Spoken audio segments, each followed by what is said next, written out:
હા ગાઈસ, કેમ છો? મજામાં? આજે હું બનાવું છું ચીઝ કેક.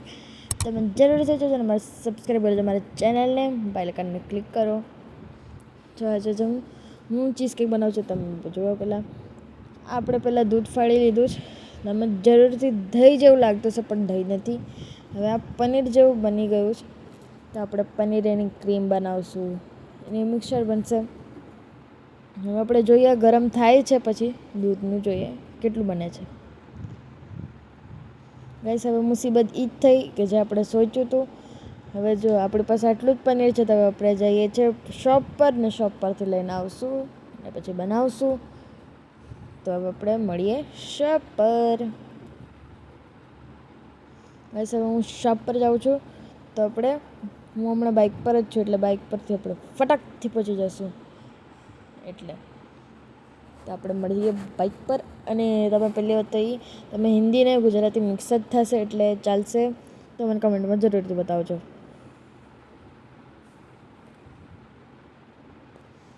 ગાઈસ, હવે હું શોપ પર પહોંચી ગઈ છું ને હવે આપણે પનીર લેવા જઈએ શોપના અંદર. અંકલ, પનીર આપો.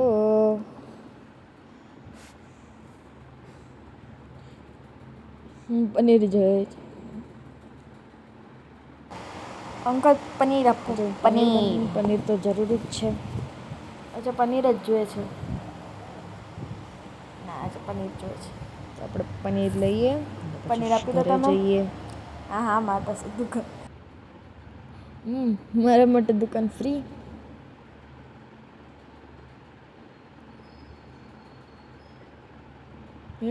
તો ગાઈસ, મેં પનીર લઈ લીધું છે. લઈ હવે લીધું છે આપણી પનીર. ગુડ ન્યૂઝ આવી ગઈ. ઘરે હવે પનીર બી આવી ગયું છે, બધો બધા સામાન બી પડે છે. હવે આપણે ચીઝ કેક બનાવશું, ઠીક છે? તો હવે આપણે બનશે તો મળીએ પછી ઘરે. ખતમ. એને ઉપરની લેયર બનશે તો તમે આખો બ્લોગ જોજો. આપણે એટલે ઘરે પહોંચી ગયા છે. બહુ જો ધમાકેદાર ને મારા મસ્તીદાર પપ્પા છે, બ્લોગ છે. મારું ડોગી છે, હમણાં જો મારી અમારા કેટ પપ્પા છે, મારું ડોગી છે અને મારા પપ્પા. ને કેટ છે. એ જો મારો મારું બ્રુનો. ડોગી અમારી સ્વીટુ. અમારી સ્વીટુ.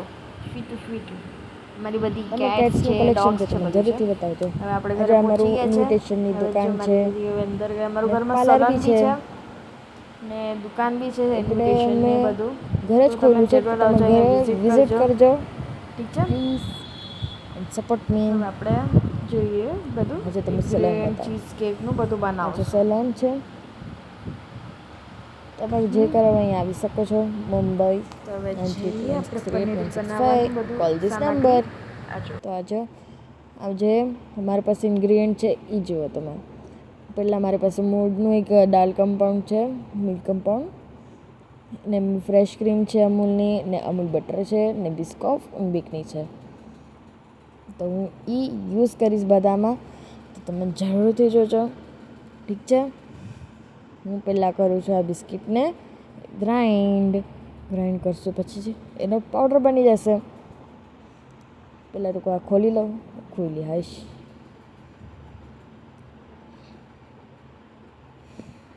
ખોલી.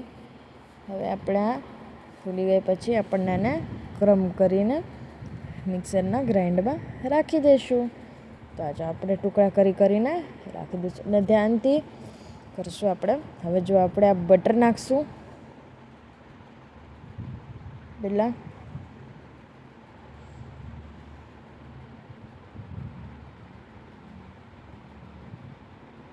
બટર નાખી દઈએ પહેલાં. બટર પીગળેલું જ હતું એટલે ચાલે. તો એ પીગળાવવું પડે એટલે એનું સારો ટેસ્ટ આવે આમ મસ્ત એકદમ. જેલે આપણે પહેલી લેયર છે ને એની માટે. તો શું મસ્ત આમ લાગે કે હા મસ્ત લાગે છે. તો આપણે બટર તો પીગળાવી દઈશું. ના કાંઈ વાંધો નહીં. તો છોટી दिन में छोटे छोटे काम तो होते ही रहते हैं, वो कोई नहीं.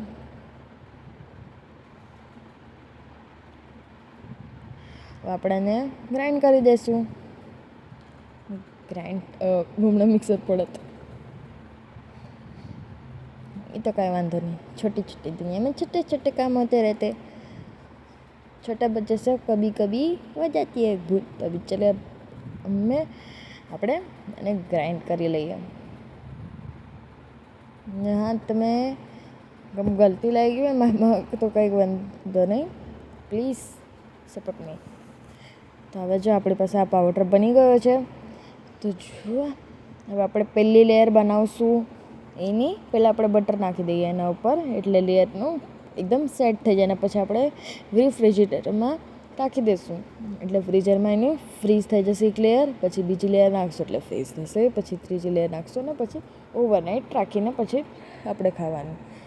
તો એટલે કેક બની જાય. તો જુઓ મેં કેવું કર્યું છે, જો મેં એટલે મિક્સર રાખ્યું છે એવું કે મેં સ્મેશ થઈ જાય, હાથથી બી સ્મેશ થાય, આપણે તમે જે કરવું એવું. એટલે હવે જો હું પનીરની આખું ક્રીમ બનાવીશ, એટલે આપણે વ્હીપ ક્રીમ કેવું બનાવે એવું જ. ને આપણે પહેલાં પનીર લેશું, પનીર જે બનાવેલું એ થોડુંક બનેલું ને આપણે એ, તો એ આપણે પનીર લીધું, નોર્મલ પનીર લીધું, તમે જે યુઝ કરવું એ ચાલે. મારી પાસે તો પનીર ઓછું હતું એટલે મેં ઘણું યુઝ કર્યું. એટલે તમે જેટલું તમારા એમાં ફેમિલી હોય તો તમે તૈયાર પનીર બી લઈ શકો છો, એવું કાંઈ નથી. તો આપણે આને પહેલાં પનીરને ક્રમ કરી શકીએ. અને પછી આપણે ક્રીમ નાખીએ, અમુલ ફ્રેશ ક્રીમ. એ તમે કોઈ બી ક્રીમ યુઝ કરી શકો. આપણે પનીરમાં નાખીશું એને. જુઓ મેં ક્રીમ નાખી થોડી. આપણે ક્રીમી બનાવે તો ક્રીમી બનાવવા માટે નાખવાની. તમે લાગતો હશે વધારે, પણ મેં વધારે નથી નાખી, પણ ક્રીમી બનવી જોઈએ. હવે આપણે આને ગ્રાઇન્ડ કરી દઈશું.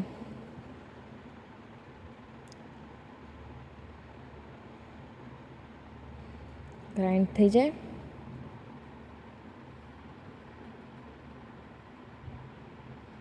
આપણને થોડી જરૂરત છે ક્રીમની, એટલે હાર્ડ એક મિક્સચર છે તો થોડું ક્રીમ નાખવાની જરૂરત પડશે. તો આપણે ક્રીમ નાખી ને પાછું ગ્રાઇન્ડ કરી લઈશું થોડું.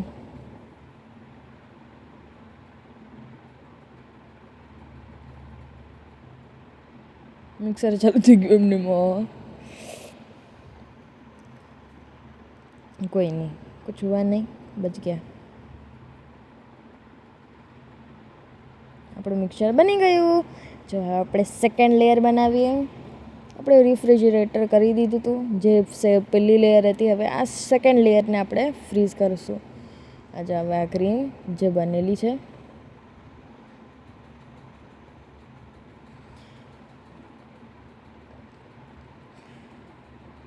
તો જો હવે આ મિક્સર જે તમે મિક્સરમાં બચી જાય તો તમે સ્પેચ્યુલા લો, સ્પેચ્યુલાથી નીકાળો, એટલે તમારું જે બેટર હોય ને એ નીકળી જાય. હવે જો હું ડાર્ક કપડને મેલ્ટ કરીશ. ઠીક છે, હું આવી 1 મિનિટ. એટલે આપણે આ જે ડાર્ક કમ્પાઉન્ડ હોય ને એને પહેલાં એટલે મેલ્ટ કરી દેવાનું, તો એટલે મેલ્ટ થઈ જાય. હું આવી ગઈ છું. આપણે હવે જો આપણે આમ જે મિલ્ક કમ્પાઉન્ડ હોય ને આવી રીતના કટ કરીને અને પછી મેલ્ટ કરવા રાખવાની. આ જો આટલી બધી ડાર્ક કમ્પાઉન્ડ છે, મિલ્ક કમ્પાઉન્ડ આવે, વ્હાઇટ કમ્પાઉન્ડ આવે, જે બી હોય તમે કોઈ બી યુઝ કરી શકો ચોકલેટમાં. તો જો હું પાણીનો ઉપર રાખીશ એટલે ચોકલેટ ફટાકથી મેલ્ટ થઈ જશે. બળવી જરાય ના જોઈએ ચોકલેટને, મિલ્ક કમ્પાઉન્ડને એકદમ સાવધાનીથી યુઝ કરવી જોઈએ, કેમ કે એ તરત એકદમ હાર્ડ થઈ જાય. એટલે આપણે તરત લેયર મારવી નહીં, તરત જે પેલી આવે ને પછી લાસ્ટ લેયર એને મારી દેવાની, નહીં તો આ જલ્દી હાર્ડ થઈ જાય. ને પહેલાં આપણે એટલે હાર્ડ ના થાય એટલે પછી એને અંદર એકદમ મેલ્ટ કરીને ને પછી એકદમ મિક્સચર બની જાય. આ જો હવે કેવી મેલ્ટ થાય છે એવી રીતના મેલ્ટ થવી જોઈએ. ને પછી એના અંદર ક્રીમ નાખે એટલે સોફ્ટ થઈ જાય ક્રીમ જેમ સાથે. તો આપણે હવે જોઈએ હવે આગળ શું થાય છે આપણી સાથે. જો ચીઝ કેક બનવા એવો જ છે આપણે. જો મેલ્ટ કેવી થઈ ચોકલેટ, મેલ્ટ થઈને આપણે આનાથી ચોકલેટ બી બનાવી શકીએ, બધું બનાવી શકીએ, કાંઈ બી જે બનાવવું એ.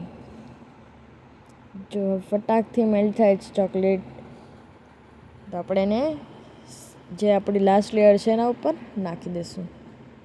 તો જુઓ હવે આ જો કેવું મેલ્ટ થઈ ગઈ, એકદમ તમે લાગતી છે ડાર્ક ચોકલેટ છે પણ મિલ્ક ચોકલેટ છે. જુઓ મસ્ત બની છે ને. હવે આપણો ટેસ્ટ બી એવો જ હશે ને મસ્ત. જો તમે સાચે કહો તો તમે હોમ ટૂર જતું હોય ને તો કોમેન્ટમાં જરૂર બતાવજો. આજે હવે અમારી જે લાસ્ટ લેયર છે ને જુઓ એવી રીતના બનવું જોઈએ. આ જો કેવું બન્યું. આને બી પછી ફ્રીઝરમાં રાખીને ડેકોરેશન કરીને રાખી દેવાનું, કેમ કે પછી આ સોફ્ટ હોય હજી, એટલે રાતભર રાખે ને તો શું ચાલે. તો જુઓ કેવી બની, મસ્ત બને જ ને. હવે જુઓ હું બતાવું તમે ડેકોરેશન કેવી રીતના કરવાનું. હવે આપણે આ ચોકલેટ તો નાખી જ દીધી છે, તો જુઓ આવી રીતના ચોકલેટ મિક્સ કરીને રાખી દેવાની. હવે હું ડેકોરેશન કરીશ. જુઓ આપણે એ જ બિસ્કોફ બિસ્કિટ લેવાની, પહેલી બિસ્કિટ આમ વચમાં રાખવાની, પછી આપણે ક્રમ કરે ને ઓરિયો ક્રમ કેવું કરે આપણે એવું આને સેમ કરવાનું, ક્રમ કરીને રાખી દેવાનું. અને જરૂરથી આ તમે લંચ બોક્સ પ્લીઝ ટ્રાય કરજો. ચીઝકેક લંચ બોક્સ ટ્રાય નહીં કર્યું ને તો તમે બોલશો એટલું મસ્ત બન્યું હતું ને. ટ્રાય કરજો પ્લીઝ, બહુ મસ્ત બનશે આ. અમે સેકન્ડ ટાઈમ ટ્રાય કર્યું છે, એટલે તમે જરૂરથી ટ્રાય કરજો, બહુ મસ્ત બનશે આ. એટલે આ ઇઝી બી છે, કાંઈ એટલું હાર્ડ નહીં, તમે કોઈ બી બનાવી શકો. પ્રોપરલી એગ લેસ છે, કાંઈ નથી આમાં. તો જુઓ ડિઝાઇન બની ગઈ છે આપણી, અને હવે ફ્રીજમાં રાખી દઈશું આપણે. ઠીક છે, હવે આપણે ફ્રીજમાં જુઓ હું કેવી રીતના રાખી દઉં છું. હવે આપણે એને કન્ટેનરમાં બંધ કરીને રાખી દેવાનું, એટલે ફ્રીઝ ના થાય ઉપરથી ને કડક ના થઈ જાય. એટલે આપણે સોફ્ટ મિક્સચર જોઈએ ને એટલે ઉપરથી ચોકલેટ છે ને એ એકદમ અંદરથી સારી રહે. તો ચલો bye bye and C you. Subscribe કરજો મારા ચેનલને. Bye bye and C you. આજે મારે